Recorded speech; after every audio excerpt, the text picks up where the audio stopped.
ज़माने की बात है कि बगदाद के किसी गांव में एक लोहार रहता था। लोहार रोज़ाना शहर में अपनी दुकान पर जाता और दिन भर मेहनत मजदूरी करता। कभी कोई घोड़े की नाल ठीक करवाने आ जाता तो कभी रकाब गरज। ये कि दिन भर की मजदूरी से उसे कुछ दिनार मिल जाते, जिससे वो अल्लाह का शुक्र अदा करके अपना और अपने घर वालों का पेट भरता। लोहार बहुत ही नेक इंसान था। अक्लमंद होने के साथ साथ इसकी सबसे बड़ी खूबी इसका सब्र था। चाहे कितना ही मुश्किल वक़्त क्यों ना आ जाए, लोहार ने कभी शिकायत ना की, बल्कि हर किस्म की मुश्किल पर सब्र शुक्र करता। इसी वजह से गांव वालों ने उसे साबिर का लक़ब दे रखा था। पूरे गांव वाले इसकी इस सिफ़त की वजह से इसकी बहुत इज्जत करते थे और कभी भी कोई मुश्किल आ जाती तो गांव वाले मुसाफिर से ही मशवरा लेते। इसी गांव के करीब जंगल में एक खूनखार शेर रहता था, जो गाहे बगाहे इस गांव में पहुंच जाता और इस खूनखार दरिंदे ने गांव वालों के बहुत सारे जानवरों को अपना लुकमा बना लिया था। गांव वाले इस शेर से बेहद तंग आ चुके थे। जब गांव वाले मिलकर वो साबिर के पास गए और इसे अर्ज़ की कि कोई ऐसा मशवरा मिल जाए कि इस दरिंदे से जान छुड़वाई जाए। गांव वालों ने कहा इस शेर को जंगल में जाकर मार देना चाहिए। मगर वो साबर बोला, भाइयों अगर मेरा मशवरा मानो तो सब्र करो, इसी में ही भलाई है। क्यों ना कि ये शेर है, कोई बकरी नहीं है जिसे आराम से काट डालोगे। अगर ज़रा सी भी गफलत हुई तो किसी की भी जान जा सकती है। वो साबर की ये बात सुनकर गांव वालों ने सब्र का ये मशवरा मान लिया और सब्र करने में ही बेहतरी जानी। अभी एक दिन ही गुजरा था कि खुदा का करना ऐसा हुआ, दो शिकारी इस गांव में पहुंचे जो शेर के बचे हुए शिकारी थे। गांव वालों ने शिकारियों को बताया कि शेर इस साथ वाले जंगल में रहता है। शिकारियों ने इसका शुक्रिया अदा किया और जंगल की तरफ रवाना हो गए। अगली सुबह जब शिकारी गांव पहुंचे तो अपने साथ शेर की लाश भी लेकर आए, जिससे उन्होंने बड़ी जवान मर्दी से मार गिराया था। गांव वालों की जान अब इस खूनखार दरिंदे से छूट चुकी थी। वो साबिर ने तब गांव वालों से कहा, देखो लोगों, आज ये सब्र करने की बदौलत हमें इस खूनख्वार दरिंदे से निजात मिल गई। अगर इन शिकारियों के बरअक्स हम गांव वाले खुद जाते तो ये दरिंदा शायद हमारी काबू में भी ना आता और किसी ना किसी की जान भी ले लेता। अगले कुछ ही दिनों बाद गांव में सुल्तान की तरफ से चंद कारिंदे आए जो कि जंगलों की मद में चंदा इकट्ठा करते थे। उन्होंने गांव वालों से बहुत बुरा सलूक किया और इनका सुकून बर्बाद कर दिया। चनाचे ये निकला कि गांव के कुछ शरीफ लोगों ने तंग आकर इन सब को कत्ल कर दिया और इनकी लाशें दरिया में फेंक दी, जिसके बाद वो खुद वहां से फरार हो गए। अब गांव वालों की नींद हराम हो चुकी थी, क्यों ना कि इन्हें मालूम था कि जब भी सुल्तान को इस बात की खबर होगी रियासत के करिंदों को कत्ल कर दिया गया तो वो पूरे गांव को तहस नहस कर देगा। तमाम गांव वालों ने एक बार फिर से वो साबिर के पास आए ताकि इससे मशवरा कर सके। वो साबिर ने पूछा, तुम लोगों का क्या ख्याल है कि हमें क्या करना चाहिए? गांव वालों ने कहा, हमें जल्दी से जल्दी सुल्तान के हजूर पेश होना चाहिए, इससे माफ़ी तलब करके ईमान मांग लेनी चाहिए। वो साबिर कहने लगा, मेरी राय में तुम्हें सब्र करना चाहिए। अगर तुम लोग जाना चाहते हो तो खुशी से जाओ, मगर मैं तो अभी सब्र ही करूँगा। मैं ये देखूँगा कि वक़्त क्या कमाल दिखाएगा। और साबिर की ये बात सुनकर पूरे गांव वालों ने भी सब्र करने का फ़ैसला किया और सुल्तान के पास जाने का फ़ैसला तर्क कर दिया। कुछ ही दिनों के बाद सुल्तान को रियासत के करिंदों के मार जाने की खबर मिल गई। सुल्तान गुस्से से आग बगोला हो गया और सिपाहियों का एक दस्ता भेजकर गांव वालों पर हमला करवा दिया। सिपाहियों के इस दस्ते ने पूरे गांव को तहस नहस और बर्बाद करके रख दिया। गांव वाले सारे साबिर के पास आए और कहने लगे, पूरा गांव तबाह हो गया है, चलो अब सुल्तान के पास चलकर माफ़ी की दरख्वास्त करते हैं। वो साबिर ने एक बार फिर वही जवाब दिया, भाइयों मैं तो कहता हूँ कि सब्र करो और सुल्तान के पास ना जाओ। गांव वालों ने कहा, तेरे सब्र की वजह से ही तो आज हम इस हाल को पहुँचे हैं। अब और क्या चाहते हो। आखिर गांव वाले इकट्ठे होकर खुद ही सुल्तान के पास दरबार में हाजिर हुए और माफ़ी की दरख्वास्त की कि इनके गांव को दोबारा बहाल कर दे। सुल्तान ने कहा, अगर पहले ही तुम लोग मेरे पास आ जाते तो आज तुम्हारा गांव सलामत होता। गांव वालों ने कहा, हजूर, हम लोग तो पहले से ही आपके पास आने का इरादा कर चुके थे, मगर हमारे गांव में एक मर्द जाहिद लोहार है। हम सब गांव वाले इससे मशवरा किए बगैर कुछ भी नहीं करते। हम पर कोई भी हादसा पड़े तो हम इसी से ही मशवरा करते हैं और बहुत सारी मुसीबतों से हमें निजात मिल जाती है। इस लोहार ने तो अभी भी ना आने की सलाह दी थी, मगर इस बार हम अपनी मर्जी से आपके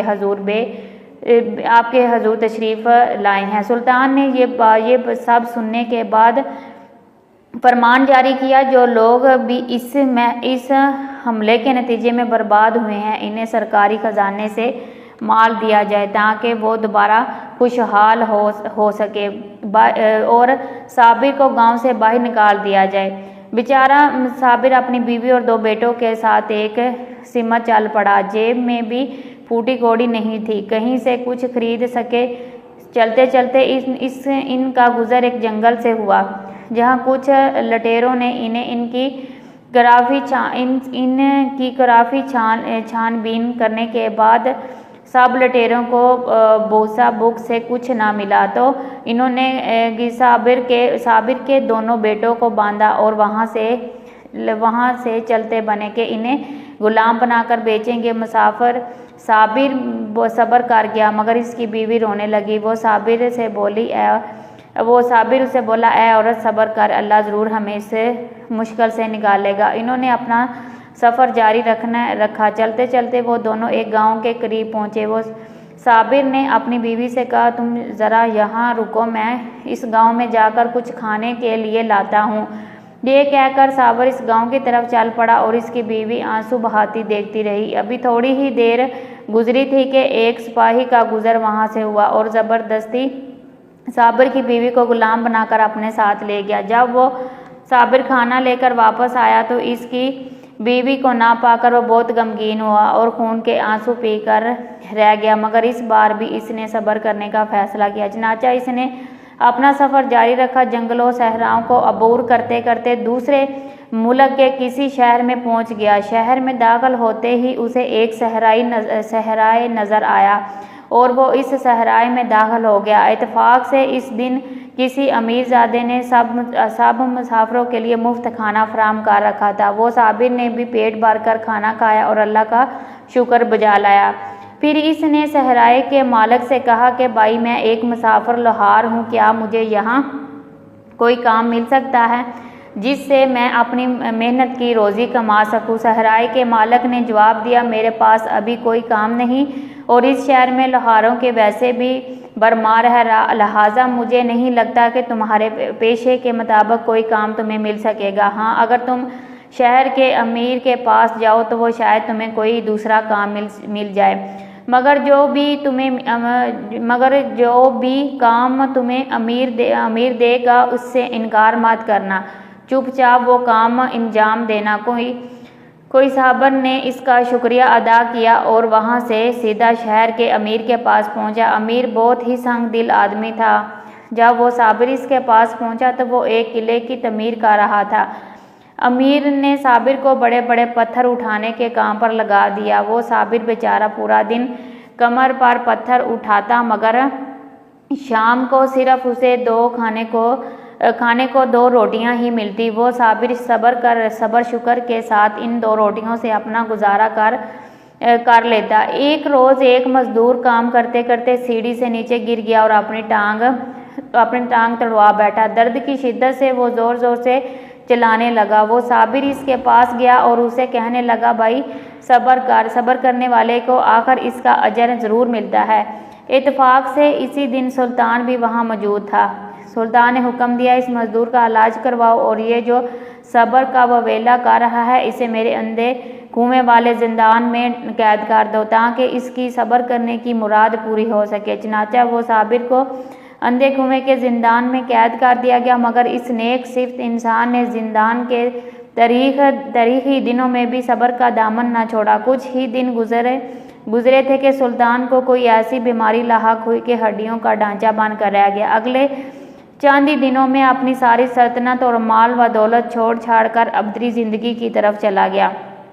सुल्तान ने अपने भाई को अपनी ज़िंदगी में ही कत्ल कर दिया था, मगर बगावत के खौफ से अपनी राया और दरबारियों से ये बात नहीं कही थी कि इसने अपने भाई को अंधे कुएं वाली जिंदान में कैद कर रखा है। अब जब सुल्तान का इंतकाल हो चुका था तो तख्त भी लावारस हो चुका था। तमाम दरबारियों ने आपस में मशवरा किया और सब के सब इस अंधे कुएं की जिंदान में पहुंच गए। वहां पर इन्होंने जाकर देखा कि वो साबिर अल्लाह की याद में मशगूल था। दरबारियों ने उसे सुल्तान का भाई समझा और उसे झुक कर सलाम करने लगे। वो साबिर को कुछ भी समझ नहीं आ रहा था कि ये मामला क्या है। चनाचा इसने सोचा कि बेहतर है अब भी सब्र ही किया जाए। दरबारी उसे सुल्तान मुअज़्ज़म कहते हुए वहाँ से ले गए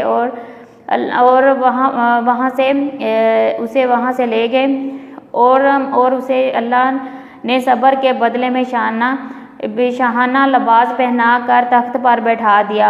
मुसाफिर अब एक सुल्तान बन चुका था और उसे मालूम था कि अल्लाह ने सब्र के बदले शाहाना लिबास पहनाकर उसे तख्त पर बैठाया है। इस पर अल्लाह का फजल हुआ है। चनाचा वो अमन व अमान के साथ हुकूमत करने लगा। राया बहुत खुश थी कि एक जालिम बादशाह से इन्हें निजात मिल गई और अब नेक दिल बादशाह इन पर हुकूमत करता है।